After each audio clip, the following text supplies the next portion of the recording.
First of all, I would like to acknowledge the land upon which I performed the research for this project and from which I'm presenting to you today from the west coast of what is now called Canada. I'm currently talking to you from the traditional, ancestral, and unceded territories of the Hunkaminam-speaking Musqueam, Squamish, and Tsleil-Waututh nations. I find that these kinds of online and hybrid events and the lack of physical presence in our virtual meetings makes the importance of place even more palpable. So I'd like to express my sincere gratitude to the historic and contemporary caretakers of the land on which I work, learn, and teach. And now to turn to my presentation. With the fall of the Berlin Wall in November 1989, there began a rapid rejection of everything East German. Socialist realist art was removed from museum walls, socialist architecture was torn down, socialist monuments were dismantled and stored, and East German consumer products were removed from supermarket shelves. East German furniture and household appliances also began to disappear from domestic spaces, ending up in garbage dumps and rubbish shops as families quote unquote upgraded, i.e. westernized, their residence, a process through which the adjective East German became synonymous with out of date or outmoded. Within months, however, these same household objects and artifacts of the East German everyday found a new home in the museum. Very quickly, the social and cultural change experienced in the former German Democratic Republic turned into a museumification of East German everyday life, as museum directors entered a race to archive the communist past. In fact, by June 1990, more than half a year after official German reunification, the Museum for German History began explicitly encouraging citizens of the GDR to donate their everyday objects. With the proclamation, the GDR belongs in the museum, the process of curating the East German past through its material culture was officially set in motion. However, this period of recent German history is not only now on display in museum exhibitions. Over the last 2 decades, East Germany has seen a rise in these themes in comics and graphic novels as well.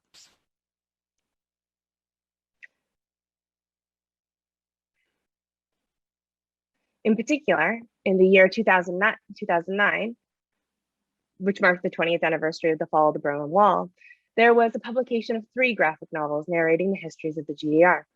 These comics presented the state's oppressive politics and contradictions through anecdotes about growing up in East Germany, while also relating historically accurate facts about life in the GDR through footnotes. However, as more comics thematizing East Germany began to appear, what started as a commemoration of the fall of the Berlin Wall in 2009 quickly turned to a trend in East German experience, in representing East German experience. Today, there are over 20 graphic novels that retell the history of the GDR, with more coming out each year. My book project explores this body of fiction and nonfiction graphic narratives thematizing East German history as a case study through which to assess what comics do with historical representation, as much as what comics bring to historical representation. In particular, my research examines how comics reveal the processes of constructing, narrating, and presenting knowledge through about historical experience in a variety of sectors of contemporary memory culture. Framing these comics as graphic historiography in the sense that these comics comment on the process of historical writing by engaging in it, my work sets specific examples of graphic literature in dialogue with other media that seek to narrativize, exhibit, or memorialize history, to assess how comics and graphic novels both interrogate the forms and forums of memory culture, as well as intervene in how we write, remember, exhibit, and picture history. This presentation, however, focuses on one particular avenue of my research, looking at how comics on East German history can be set in dialogue with museum practice to illuminate the same social justice impulses in exhibitions both on and off the comics page, while cultivating a shared discourse of material culture between East and West German readers. Oops. With the same archival artifacts and material culture objects that were collected in German museums after 1989, also emerging on display in comics and graphic novels on East German experience. East German history is arguably being exhibited within graphic narrative alongside brick and mortar cultural institutions. This presentation, therefore, thus sets this trend in graphic art and dialogue with the museum practices that undoubtedly shape this trend in East German memory culture, arguing that the appearance of the important objects of East German memory culture and graphic narrative maps onto social justice-oriented exhibition practices by acknowledging lived experience through the objects that proliferated in the lives of East German citizens. Looking particularly at the material culture objects in Maville's Kinderland, A Childhood in East Berlin, this presentation positions object-oriented comics as a kind of curated museum experience in their own right, in the sense that they place objects on display in an effort to communicate something about history, to advocate both for the position of comics and discourses on East German memory culture, as well as for comics and conversations on historical representation more broadly. So Maville's Kinderland opens to a silent panel series featuring elements of the protagonist's room in quiet contemplation, in the quiet of the early morning. Moving through various spaces in Mirko Watzke's bedroom, the first panel lingers on the beloved figure of East Germany's most iconic children's television show, Unser Sandmännchen, who sits on a shelf between two other iconic figures of East German children's programming, Pittiplatsch and Schmetterlingchen. The second panel situates the scene temporally with a glimpse of the rising sun out of the young protagonist's bedroom window. Hanging on the lamp in front of the window is a blue visor with the faded lettering of the East German Berlin Zoo, Tierpark, barely visible in the dim light. The third panel casts its gaze downward to the desktop on which the lamp presumably sits, where evidence of Mirko's adolescent life clutters its surface. A baseball cap is cropped by the panel wall. A toy construction set forms a makeshift pencil holder, and a flat battery affixed to a small light bulb with a rubber band, with traces of the East German BAE logo apparent, and featured in the center of the panel, a copy of East Germany's only official comic book series, an important influence on Maville Mosaic. As the viewer takes in the final three panels that make up the 6-panel grid of the first page, objects of the East German childhood remain the focal point. However, these objects no longer hold exclusive relationship to growing up in the GDR. Instead, they emphasize an explicitly East German material, instead the emphasis is on explicitly East German material culture shifts to introduce the transnational popular culture of childhood. A Smurf, a few games including a yo-yo, and a sliding tile puzzle, a Native American figurine, a race car, and a poster for the American television show Alf. The Olsenbande, and a poster for the Olsenbande, which was particularly popular in East Germany after the 1970 dubbing of the original Danish films, which is the final circle here on my slide. Throughout the rest of the graphic novel, East German objects continue to play important roles within both the frames of the graphic narrative and in framing the story. A blue checkered GDR Tetra Pak of homogenized milk is knocked out of the hands of an unsuspecting student, splashing on the ground in a panel all its own. The local bullies ride and harass Mirko from a Simpson moped, and a crowd forms around a student with a Nintendo Game Boy from the USSR playing the game, well, just you wait.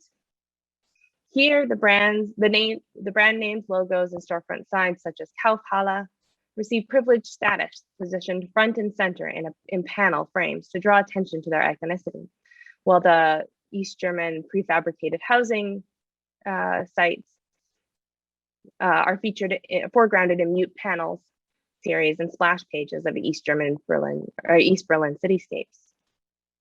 These panels request that the reader sit with these essential objects of the East German everyday to consider their role in the representation of Maville's coming-of-age story, as well as the larger history and historiography of East Germany.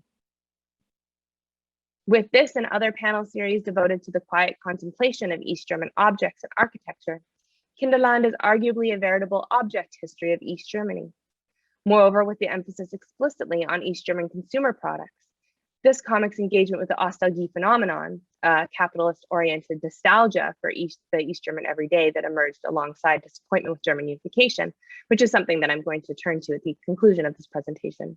The relationship between museums and Ostalgie and these comics is abundantly clear. Ultimately, the long silent passages that demand the reader engage these artifacts gives the impression that Maville's graphic novel is yet another curated experience of East German history through the very things that populated its spaces. In this sense, the aesthetic experience of Kinderland shares some of the same design properties as exhibition strategies in displaying the history of everyday culture in the GDR.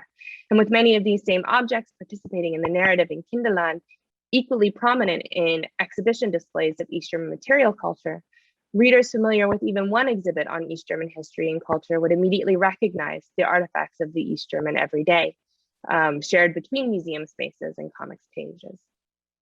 Thus, Kinderland reveals an important intersection in the display strategies of comics and social justice-oriented exhibition practices, intervening in the memory politics of East German culture that has emerged since 1989 through its engagement with the material culture objects that have come to define East German memory culture. Looking at the framing of similar artifacts of the East German everyday and museum exhibitions on East German history and material culture, however, illuminates the radical display strategies being developed in comics on East Germany today, which, like cultural institutions, similarly seek to present the history of united Germany through objects.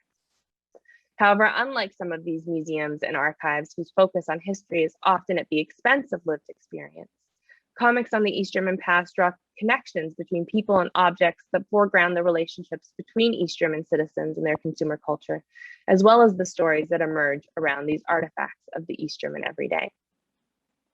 Turning to the permanent collection Everyday in the GDR and the Museum in der Kulturbrauerei in Prenzlauer Berg in Berlin, however, demonstrates that stories need not be sacrificed to illuminate the larger mechanisms of history.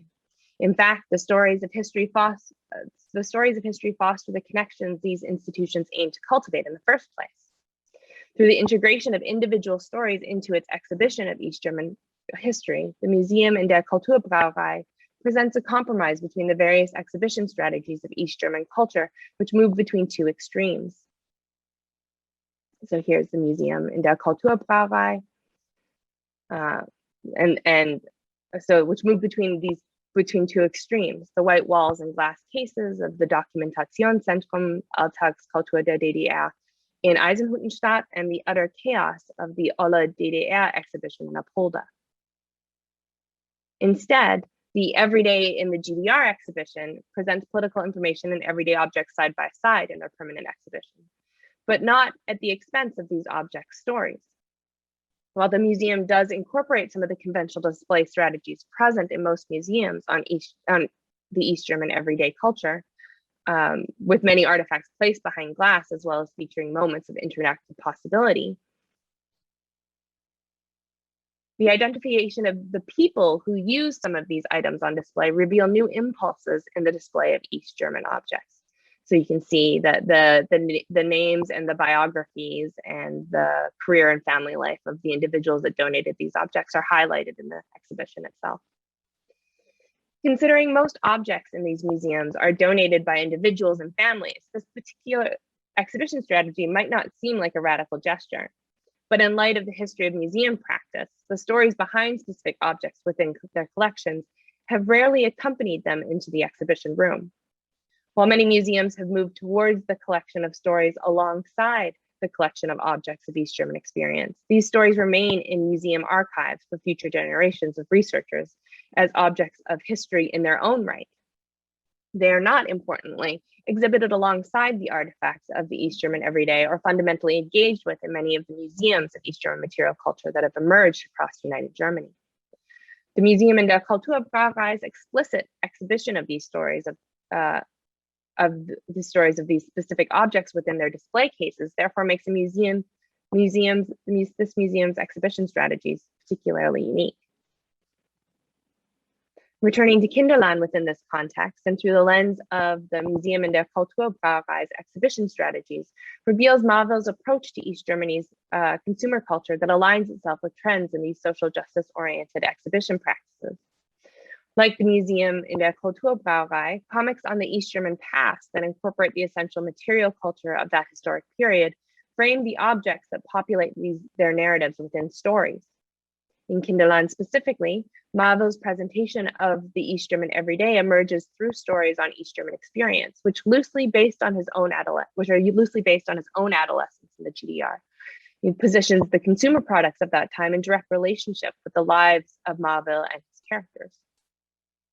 Object-oriented autobiographical and semi-autobiographical stories on East German experience therefore situate the essential artifacts of the East German everyday in terms of their relationship with consumers and their use value in the lives of East German citizens, introducing these artifacts to readers in entirely different terms than their fetishization in many museum exhibitions.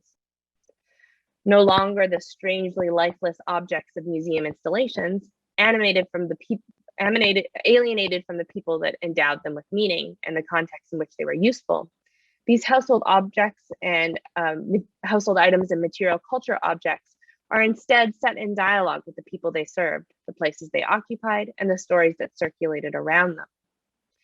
Comics that incorporate the important objects of history thus signal their historical significance by connecting this history to the stories that comprise their lived experience, while revealing the context for the nostalgic reappraisal simultaneously. Ultimately, if museum exhibitions often reveal more about the present than they do about the past, comics on historical subjects that incorporate the important objects of their historical inquiry and reposition them within the context of their historical relevance reframe these museum artifacts to say something meaningful about the past again. The GDR disappeared more than 2 decades ago, but its household objects remain, signifying a vanished way of life, much as they are advocating for the development of a shared contemporary culture. Trabis, the iconic East German brand of car, continue to drive through the streets of Leipzig. East German egg cups are for purchase in every German gift shop, and one rarely sees a Berlin tourist without some form of Ampelmännchen, which is the figure of the East German crosswalk signal, paraphernalia. Flea markets are overrun by antiquated reminders of the East German everyday, and visiting East German material culture exhibits has become an essential addition to any tourist itinerary. With the East German everyday unequivocally tied to the politics of the former GDR, its material culture was not different, and the inherently political nature of these objects did not disappear the moment the Berlin Wall did.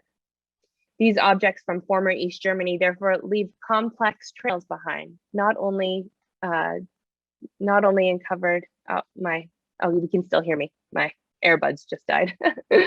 These objects from former East Germany therefore leave complex trails behind that not only uncover detailed accounts of the history of the objects, but can help us to better understand the social, cultural, economic, and political context of their time.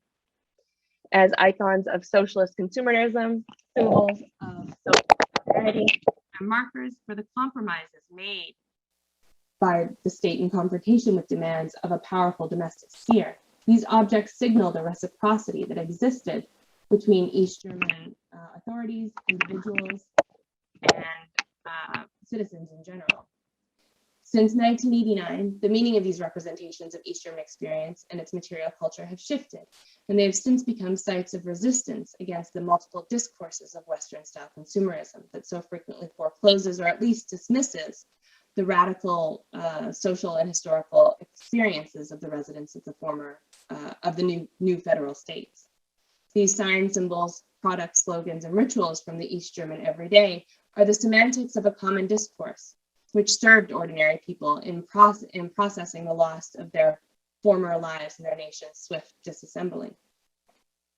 Moreover, with every East German also a consumer of East German goods, there exists an exclusive identity for East Germans as former consumers and purchasers of these products.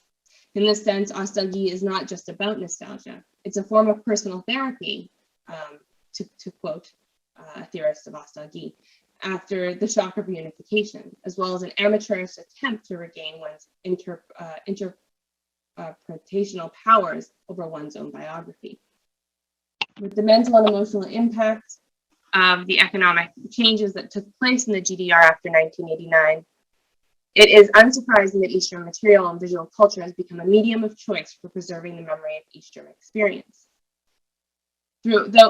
Though nostalgie is a paradoxical solution to the estrangement and alienation produced by Western capitalism, material culture as East Germany's new hold on its identity is also in some ways a logical evolution. After all, what provides a better grip than objects?